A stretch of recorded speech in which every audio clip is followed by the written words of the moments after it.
So ang Bible na gambal mga higugma sa Romans chapter 6 verse 23, for the wages of sin is death, but the gift of God is everlasting life, mga hinigugma. So kung ang tao mapatay sa iya kasalanan, wala repentance nga nalabo, mga hinigugma. So iya ini pagabayran, no, ang eternal destruction dito sa lake of fire. So mga hinigugma, ang mga nagatuo kay Kristo Jesus, kabuhi nga wala siyang katapusan, sunod sa kasulatan John chapter 3 verse 16, for God so loved the world that He gave His only begotten Son, whoever believe in Him should not perish but have everlasting life.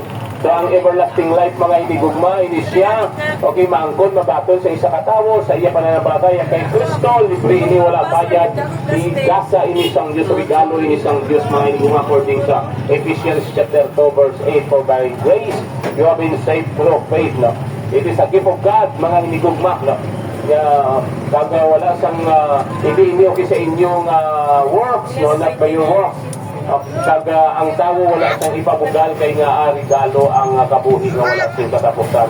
So ang kondisyon, magtuo ka kay Kristo Jesus, si Jesus mga hinigugma ang sarang makahatag sa aton sa kaluwasan.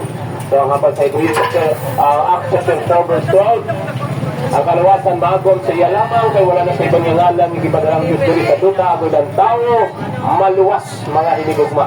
So wala siya sa mag-introduce sa cross sa Kalbaryo, no, nga religiyon na kung simbahan nga sa makaluwas ang tao kundi mismo niya kaugalingon nga bugtong anak sa Kristo Jesus.